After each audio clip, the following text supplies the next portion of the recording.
Hey guys! Styling Tom Logan back with another video for you. Today we're going to be taking a look at the Asus Maximus VI Formula. I've got it in the rig here already because the video has been kind of recorded a bit all over the place.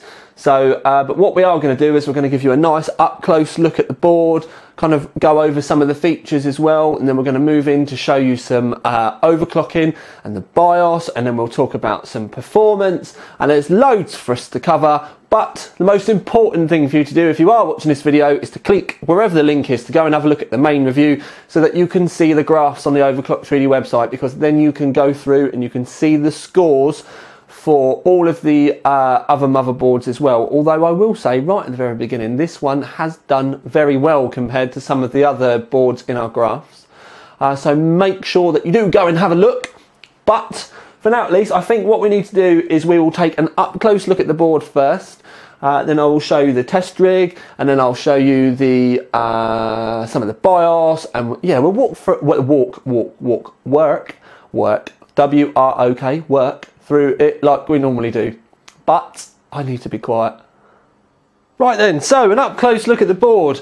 Now you may instantly, well I know you'll instantly be wondering why the hell it's in an Asus stand that they would use at shows.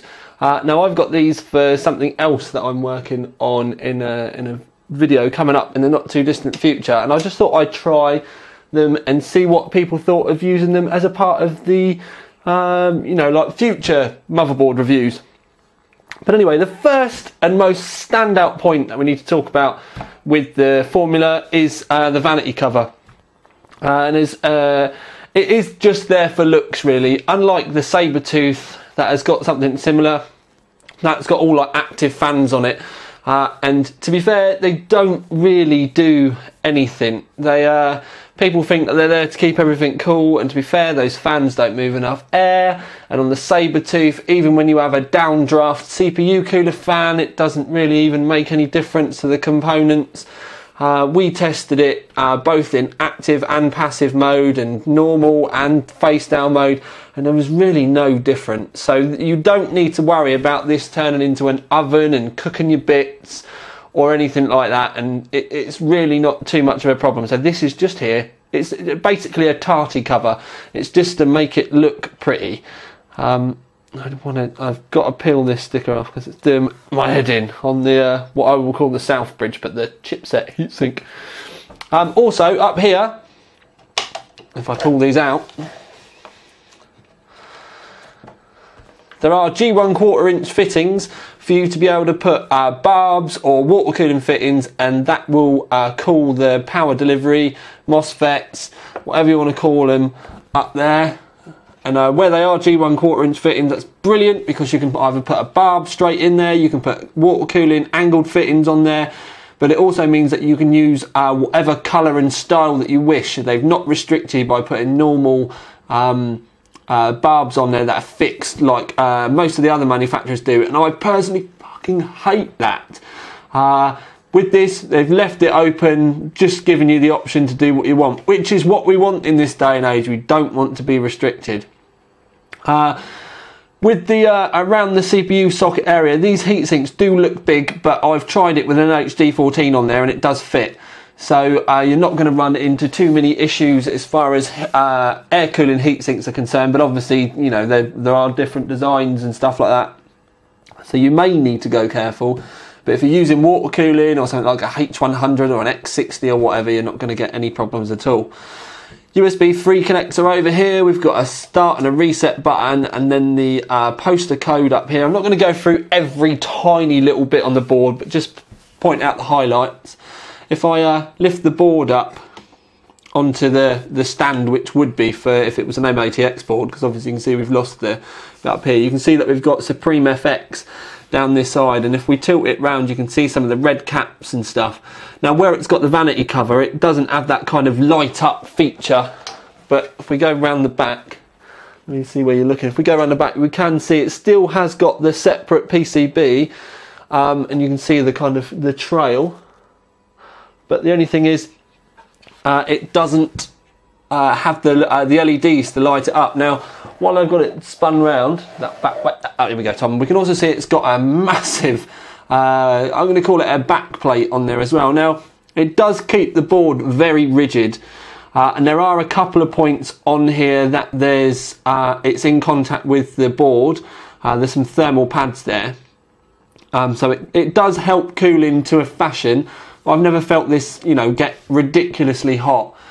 I think it's just another thing to make it look very gamer. But the thing is this backplate has been designed so well that it's almost a shame to hide it around the back of the board. I think it's quite a shame, really. But when you want to take the vanity cover off the front, you end up taking the back plate off at the same time because it's all bolted through together. Now, if we turn the board round, again, just while I've got it there, you can see we've got a CMOS clear switch, and then we've got the link switch here. There's a MPCIe connector up here, which is where your Bluetooth and your wireless connector go should you be mad enough to use it.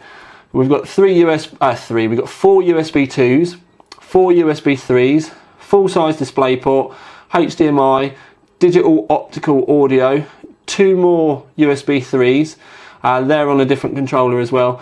Then we've got gigabit Ethernet, and then we've got the Supreme FX audio. Actually, having it on this stand does make it quite easy to move around and stuff. I just need to stop. Yeah, I need to kind of mark where it needs to go on the desk. Also, you can see that we've got 3 red PCI Express lanes here. They're for your graphics cards. But there's no PLX chip or anything added onto the board. So it's 16 times, and then that's wired 8 and 8. But if you were to run 2 graphics cards, they will both run at 8. There's no legacy connectors on the main bit of the board. All of the other black connectors here are open-ended PCI 1s, and that's electrical PCI 1s, but they're actually PCI Express 2 in bandwidth. So they're PCI Express 2, but PCI 1. So very confusing, but putting anything in those doesn't make any difference to PCI Express 3 bandwidth. We've also got on this side 10 in total SATA ports, but they are split across 2 different ports, so that's something else to remember as well. So you've got 6 on the actual chipset here, and then you've got 4 on an external chipset as well. This is worth noting, really, because the 6 at the top here are the ones that are on the actual Z87, and these are the ones that you can run RAID and everything on. And then these, I can't remember what the external chip these are on are called, but it's in a completely different section of the BIOS as well, to go and turn this on and off. But I would always try and use the Z87 ones if I was you. I have been playing around with the onboard stuff on the Z87 RAID wise. RAID 0, as expected, is fairly quick, but as soon as you start going into the RAID where it requires the CPU to do stuff like RAID 5 and RAID 1 and 1+0 and stuff like that, you will notice a bit of a performance drop. To be fair, with a motherboard, if you're going to run RAID, it's got to be 0 really. If you want to start using the stuff that actually requires splitting and essentially a little bit of power to get it to do it properly, for it to be fast, you do need a dedicated RAID card. And that's just from a personal point of view, and by fast I mean so you're actually getting decent performance as well. But RAID 5 on this is really not going to be something that people should be thinking about. So that's it. That's our close look at the board as it is in there now. What I'm going to do now is we're going to get it in the rig. I'll show you the test rig that we'll be doing today. So it's probably best I move on. Hokey chokey then, peeps. So it all in the rig ready. You can ignore the solid state drives down this side. I've just been playing around with a few things just for me playing around rather than videos. But anyway, so we've got the Maximus VI Formula in there, H100i cooling. It is in push-pull, but they're SP120 Quiet Editions, and they are also on fan speed reducers.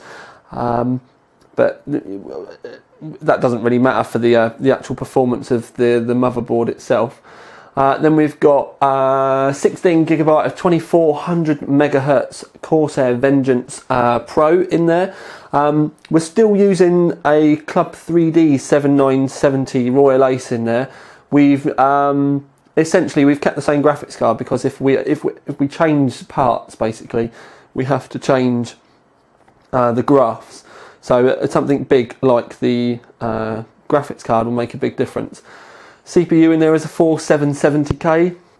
Again, the same one that I've been using for all of the Haswell stuff. It was the original engineering sample that Intel sent me. Power supply in the bottom is a Corsair AX760i, and the cables are the red individually braided Corsair cables that you can buy separately. Other than that, you don't really need to know. So yes, that is the rig that we'll be benching on today. When we did the overclock, we did have the fans running on 12 volts, but for the stock stuff that we did, we had them out on. For the recording that we're doing now as well, we've got the fan speed reducers in to keep things quieter. But anyway, it's now time for us to move on and then have a look around the BIOS. Right then, you've made it to the conclusion. As we always do, we kind of start with the award and then we move on to wrapping it up. But you do need to make sure that you click the link underneath to go and have a look at all the graphs and everything on the main written review on the OC3D website. I am still trying to work out how I can better bring more information into the videos. But to be fair, I personally think that the breakup, so that you have the kind of highlights and the verbal side here, and then the data and the graphs and everything on the main website. But so make sure you go and click that award. Absolute no-brainer, gold award. And if you have gone and looked at the graphs, you'll see that in the majority of the graphs that we've got, this has actually gone top. If it's not been top, it's been, you know, very closely behind one of the others. To wrap up everything, the overclocking was really simple. I mean, it was so easy for me to get 4.9 out of this, and 4.9 is the top end of the chip with my chip. I've not been able to get any more out of it. I can get 5 gigahertz screenshots on some boards, but I can never get more than 4.9 100% stable. With this, for some strange reason, I've not been able to get a 5 gigahertz screenshot. It may need a little bit more tweaking within the BIOS, but I didn't want to put too much time into that. But at the same time, it could be just whether this chip literally only ever lives to be overclocked and benchmarked in these reviews. It could be that things are starting to slip off a little bit with it, but we're not going to know until you know, like further down the road. But 4.9 stable, and it was absolutely rock solid stable as well at 1.26 volts.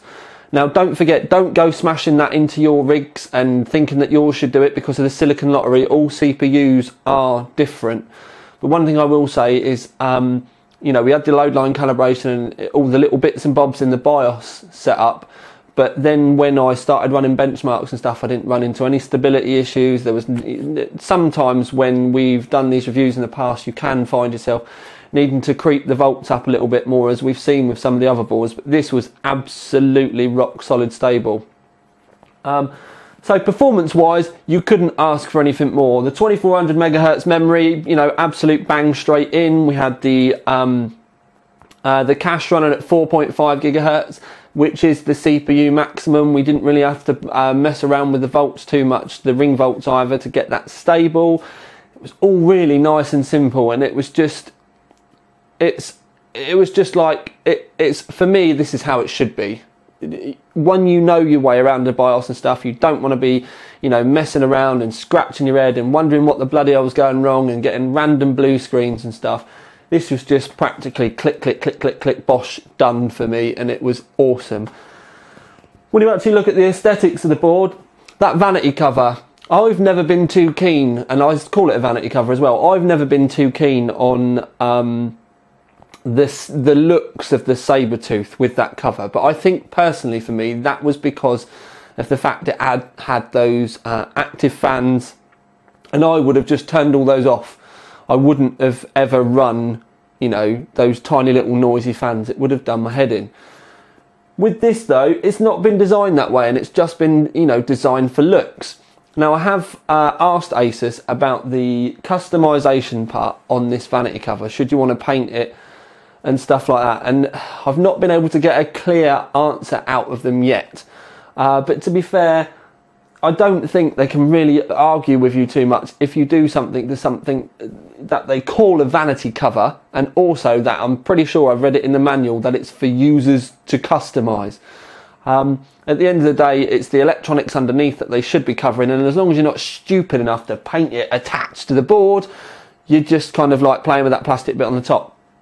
But you know, if that changes, I will add an annotation in the video and get it added to the review. But I think as long as you do it properly, take it off, do what you want to do to it, wrap it, paint it, whatever, and put it back on again, I don't think they can really moan too much. But you never know, we will see. If that is the case, then wicked. But I don't see, you know, the majority of people touching it anyway. Another really nice thing on this is the MOSFET heatsink thing. Generally, when manufacturers make these boards water cooling friendly, or you know, the fact that you can water cool them, they've nearly always got the barbs fixed on or in the heat sinks, and essentially all that is a barb on the end of a pipe. But the way they've done these is you've actually got the G1/4 thread, so you can add your own barbs on. Now the reason why that's good is if you've got, you know, one of the ones that's it's fixed, then you put your water cooling hose over the top, you're going to see the barb.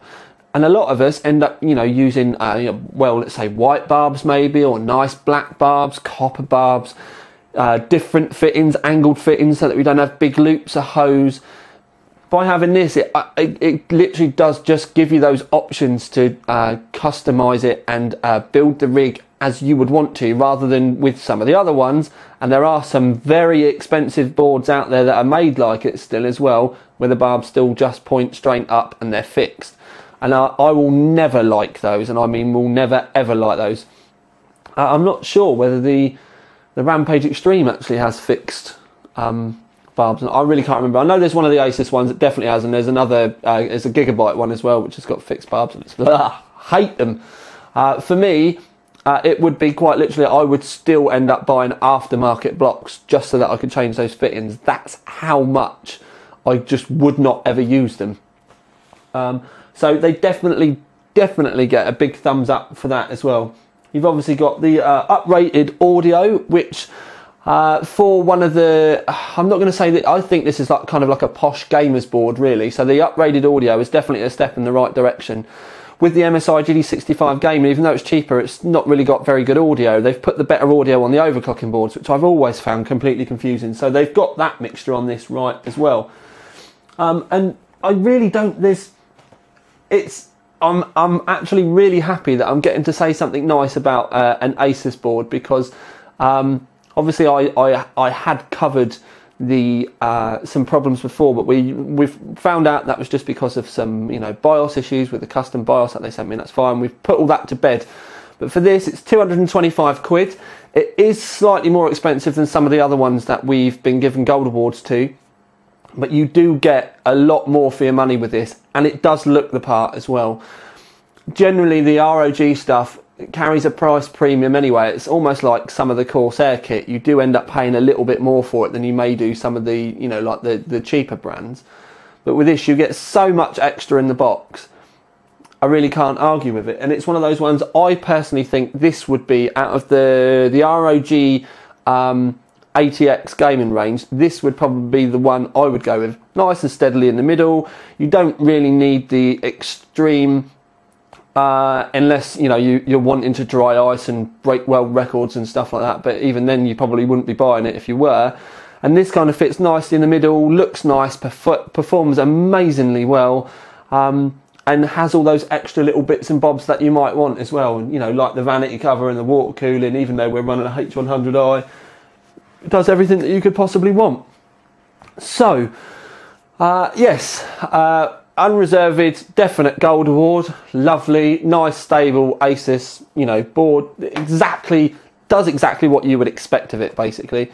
And it's nice for me to be able to say it. How nice is that to start a week with? But anyway, I'm going to love you and leave you with all that now.